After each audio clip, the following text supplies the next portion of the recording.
Magandang araw po sa inyong lahat mga kababayan at welcome back dito po sa PNR at ito nga mga kababayan, eto na ang inaabangan ng lahat. Trump di nakapagpigil, tinapos na. Nasyak si Marcos, karma. Nako. Yan mga kababayan, patungkol po riyan ang ating alamin at bibigyan ng komento ngayong araw na ito.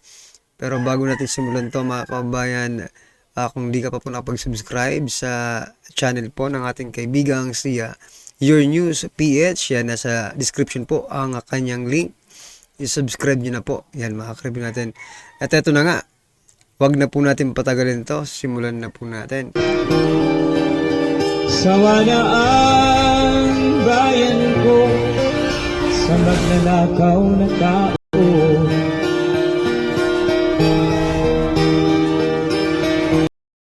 So ito mga kabayan, bago po natin i-play yung video, nako ito i-share muna natin itong statement no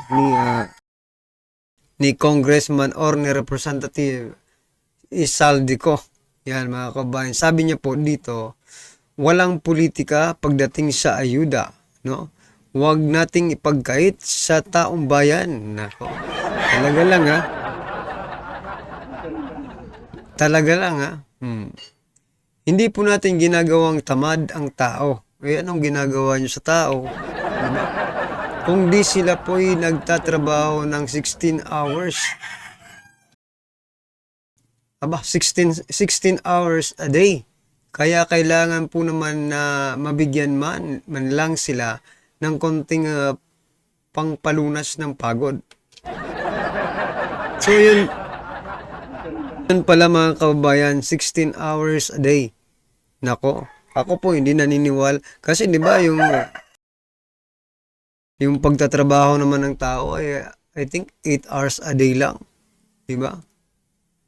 Or 12 hours a day pwede pa, 'di ba? Pero 16 hours. Pero anyway, what I'm trying to point out yung mga nakikita naman natin diyan, mga tambay lang. Sa bagay 24 hours na yung trabaho nila. 24 hours sa katatambay. Kayo po ba mga kababayan na walang politika diyan sa ayudang yan? Well, hindi ako naniniwala kasi yung iba nga hindi nakakatanggap, di ba? Gaya ng sinasabi natin always, patungkol po dito sa ayuda, marami po ang hindi nakakatanggap. And it is being politicized, no?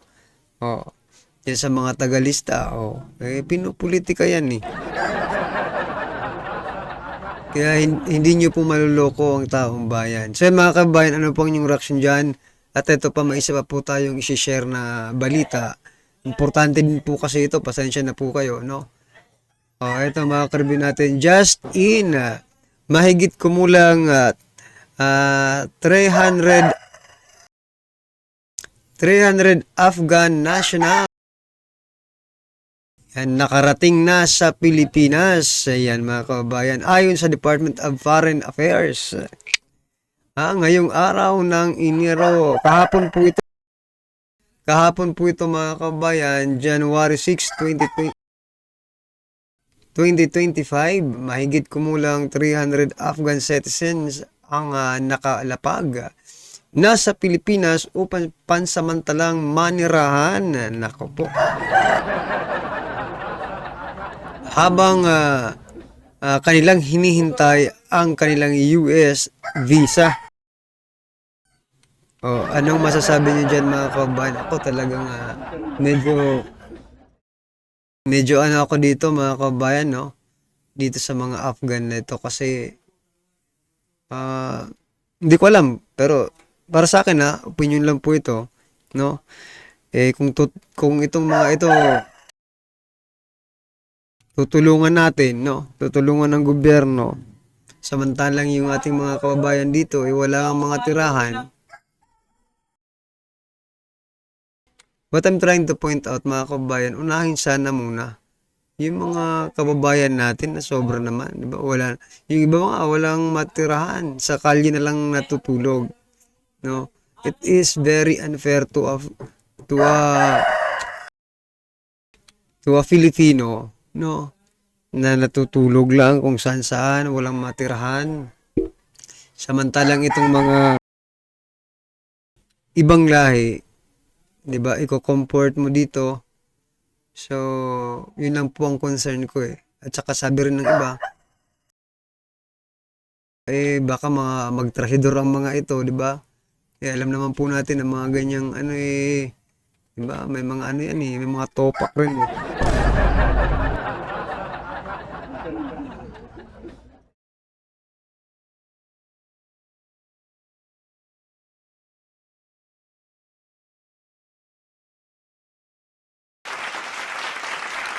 'Di ba? Yun lang po ang gusto kong iparating mga kabayan. Kung kayo po, kung komportable po kayo na nandito po sila, congratulations po sa inyo, ano? Pero, ah, ako po, maybe isa sa inyo na nanonood ngayon is also, may something na masasabi dito na dapat sana talaga unahin muna natin yung ating mga kababayan before tayo tumulong sa ibang lahi. Kasi nakakahiya po, no? Nakakahiya po. Okay? So ito mga karibin natin, panoorin po natin at bigyan natin ng reaksyon ang video ito. Ito na po.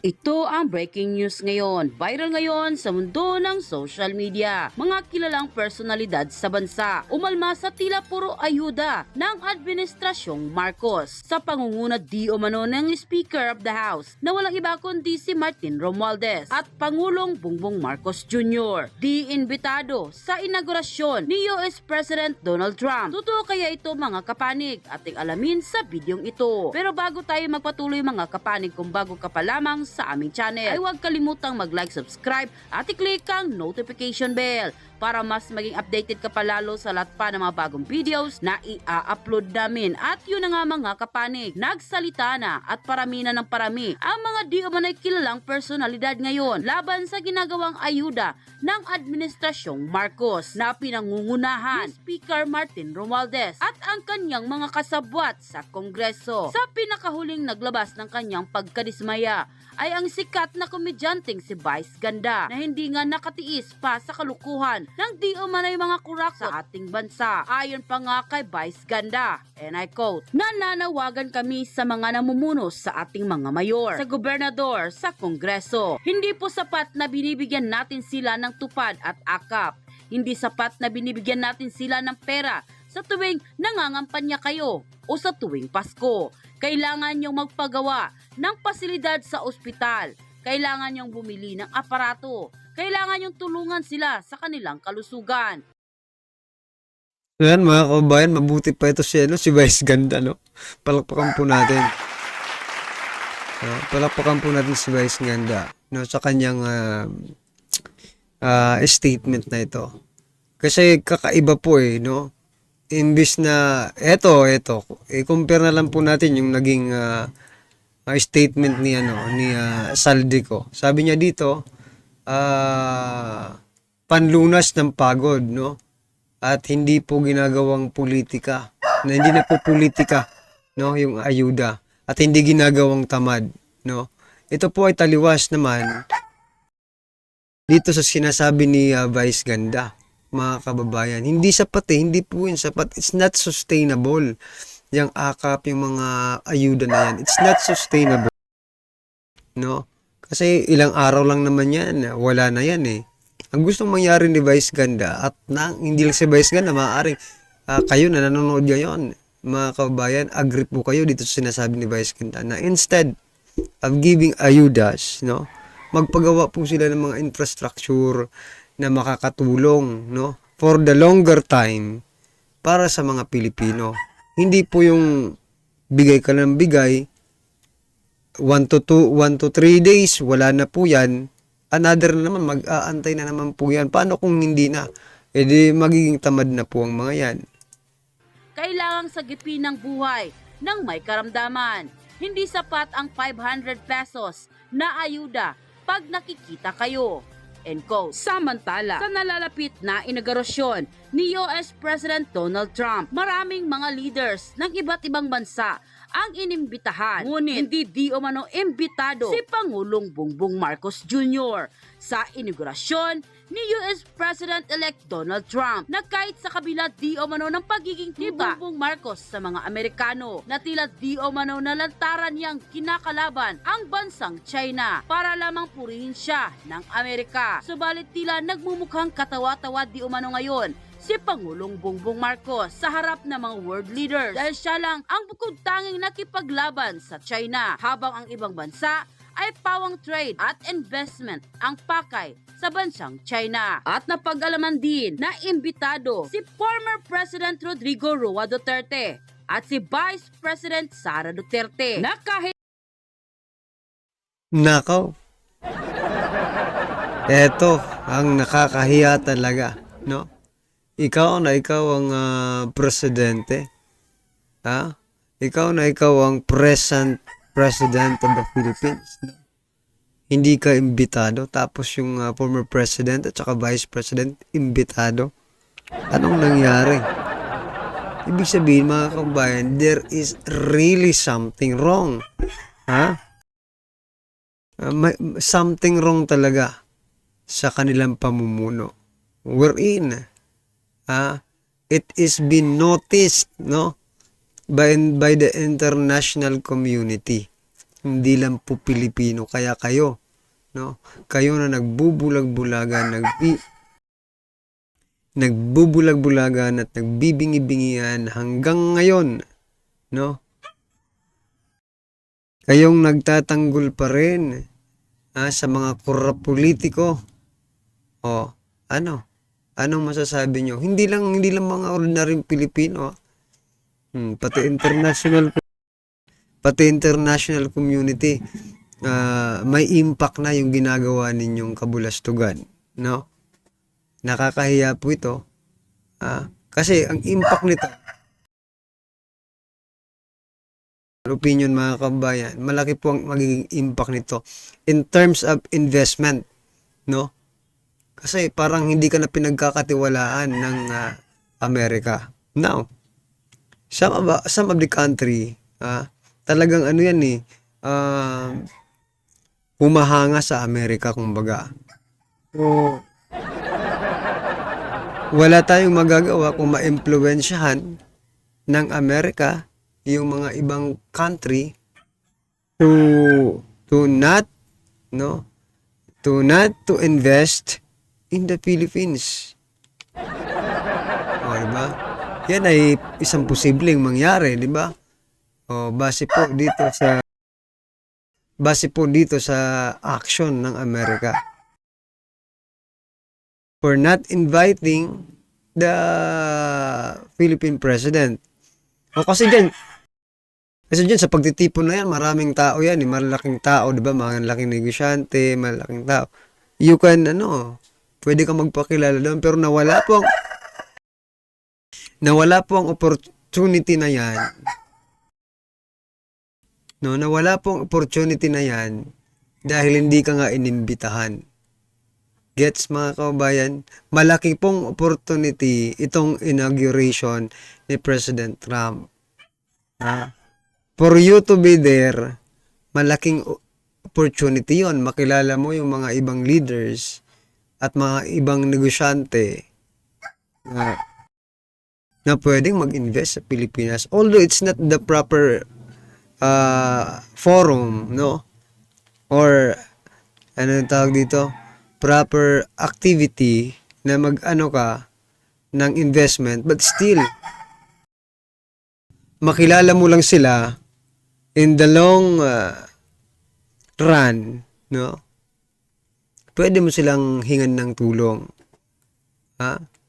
Yun ay opportunity po sana. Pero nawala po dahil hindi nga inimbita. Diba? O, ngayon, sino may opportunity na makapag-ano doon? Kung totoong si Vice President at si former President Duterte ay imbitado,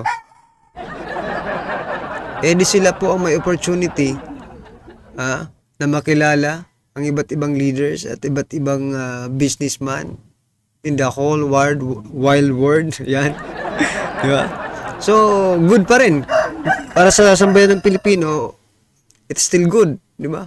Kasi, yun former president and the vice president. Okay?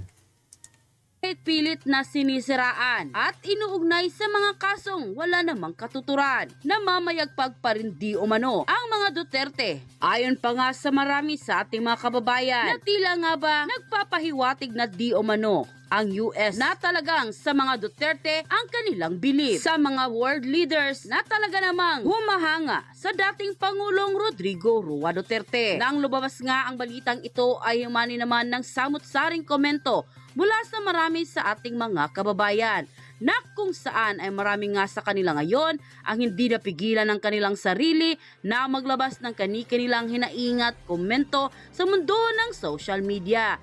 And the netizen posted kung ibinili pa nila ng mga scanner na kailangan sa ospital na di kaya ng mga mahihirap para libre na sana. Kahit titig 10 equipment bawat region, imalaki na sanang tulong iyon. Yung mga mambabatas, hindi alam na maraming problems ang public hospitals. Hindi sila nagpa-check up. Yung mga senator sa public hospitals. Ayudang pamumulitiko lang kasi yan. Hindi galing sa kanilang puso. Dapat ekonomiya, proyekto, trabaho, gamot, libreng hospital. Ma-develop ang sistema sa hospital. Yan ang priority na pwede mapakinabangan ng lahat. Yan ang dapat. Hindi panlilimos ng ayuda ang kailangan ng bayan. Trabaho at mababang presyo ng bilihin ang solusyon sa kahirapan ng bayan. Diyos po, ang End quote. pag-usapan natin ngayon, para kay Pangulong Duterte, yung laban niya kontra sa ICC. Nako, ang kanyang kaibigan na si President-elect Donald Trump gumalaw na para tulungan ang kanyang mga alyadong bansa o alyadong leaders, mga kaibigan niya, specifically Israel, Russia, and of course, PRRD dahil magkaibigan sila Okay, ito sa news ng GNS. I think it's an Israeli news media outlet ito. Trump administration plans crippling sanctions on ICC. Okay, basahin ko President-elect Donald Trump plans to implement devastating sanctions against the International Criminal Court immediately after taking office. Sources close to the matter disclosed to Israel Hayom. Itong newspaper na binabasa ko, Israel Hayom. These executive orders could be unveiled as soon as January 21. So mag-inaugurate, take out si President Trump January 20. January 21, meron ng executive order sanctioning ICC. So, anong klaseng sanction? Okay. The sanction package will target both individual ICC personnel, including judges and prosecutors, and the institution as a whole. Okay? So, grabe, no? Ang mga judges, prosecutor, may sanction. And then, yung ICC as a whole, may sanction. So, anong klaseng sanction? The administration intends to classify the ICC as an organization threatening U.S. interest. Kalaban ng U.S. government ang ICC. Yan ang ilalagay sa executive order. Employing designation procedures similar to those used by the State Department for terrorist organizations globally. Parang makonsider na terrorist organization ang ICC nito. So yan mga kabayan, yan pala yung nilalapitan nila Trillanes, no? Mga posibleng terorista pala. Naku, kaya pala yung mga sila De Lima, no? Trillanes, di ba yan po yung palaging binubuka ng kanilang mga bibig? Oh. Yan, anong masasabi nyo? Oh. Yung kakampi nyo, itinuturing na terorista na. Nako. Terorista na po ang turing ng Amerika sa ICC. Paano ba yan? Ano masasabi nyo ngayon? O, di ba? Well, anyway mga ka-review natin, ano po ang inyong masasabi? Komento, reaksyon, kritisismo sa video ito.